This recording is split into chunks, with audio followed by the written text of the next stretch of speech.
Assalamualaikum warahmatullahi wabarakatuh. Halo sahabat semuanya, apa kabar? Semoga sahabat semuanya tetap dalam keadaan sehat walafiat. Pada kesempatan kali ini saya akan melanjutkan cerita saya tentang kisah Nabi Yusuf. Sebuah kisah yang sangat indah, sebuah kisah yang sangat lengkap yang Allah ceritakan ke dalam Al-Quran. Setelah Nabi Yusuf dimasukkan ke dalam sumur, kemudian mereka pulang dengan membawa gamis Nabi Yusuf yang dilumuri dengan garam. Mereka berkata, "Hai ayahku, bermain dengan Yusuf."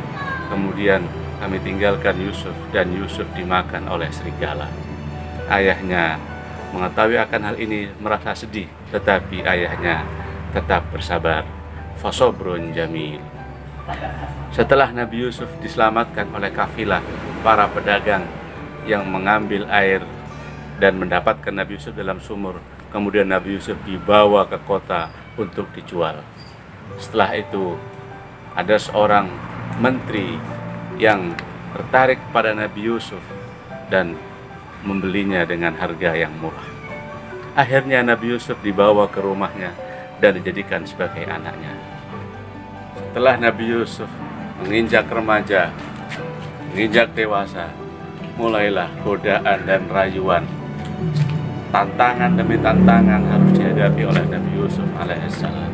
Zulaikha tertarik kepadanya, berusaha untuk merayunya, dan pada suatu saat semua pintu-pintu ditutup.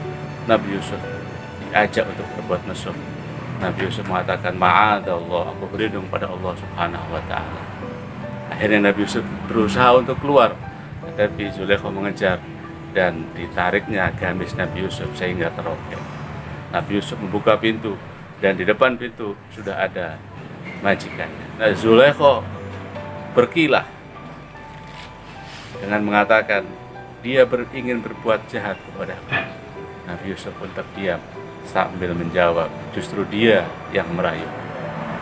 Untungnya ada seorang saksi yang mengatakan bahwa jika gamis Nabi Yusuf robek di depan, maka berarti Nabi Yusuf yang salah, yang ingin merayu Zulaikha.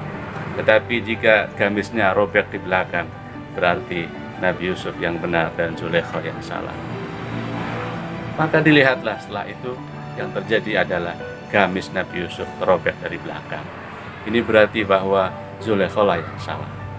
Akhirnya sang menteri memaklumi dan mengatakan kepada istrinya bahwa Anda telah bersalah. Nabi Yusuf terbebas dari jebakan. Tetapi berita ini akhirnya tersebar keluar. Istri seorang menteri ingin berbuat mesum kepada budaknya. Sang istri merasa terpukul dan akhirnya mengundang semua wanita-wanita bangsawan itu berkumpul di rumahnya. Disediakan pisau, disiapkan makanan, disiapkan buah-buahan. Setelah semuanya sudah siap, maka Zulaikha menyuruh Nabi Yusuf untuk keluar. Perempuan-perempuan itu akhirnya terpesona dengan ketampanan Nabi Yusuf, sehingga mereka tidak terasa mengiris, memotong jari-jari tangannya sampai berdarah. Berita ini pun akhirnya keluar dan mereka menjelek-jelekan, menuduh Nabi Yusuf. Akhirnya karena sang menteri ingin menjauhkan Nabi Yusuf dari istrinya, dari Zulaikha, dan akhirnya Nabi Yusuf dimasukkan ke dalam penjara. Itu pun karena juga keinginan dari Nabi Yusuf alaihissalam. Nabi Yusuf mengatakan, "Ya Allah, Rabbis sijnu ahabbu ilayya mimma yad'unani ilaih." Ya Allah Tuhanku, penjara lebih aku cintai daripada apa yang mereka inginkan dariku. Akhirnya Nabi Yusuf dimasukkan ke dalam penjara. Pelajaran yang kita ambil dari kisah singkat Nabi Yusuf ini adalah, pertama, bahwa Nabi Yakub adalah seorang ayah yang bersabar menghadapi anak-anaknya, walaupun anak-anaknya itu berbuat kurang baik kepadanya, berbuat jahat kepadanya. Yang kedua, bahwasanya kehidupan itu tidak semuanya indah, tidak semuanya enak. Banyak ujian, banyak hambatan, sebagaimana Nabi Yusuf alaihissalam.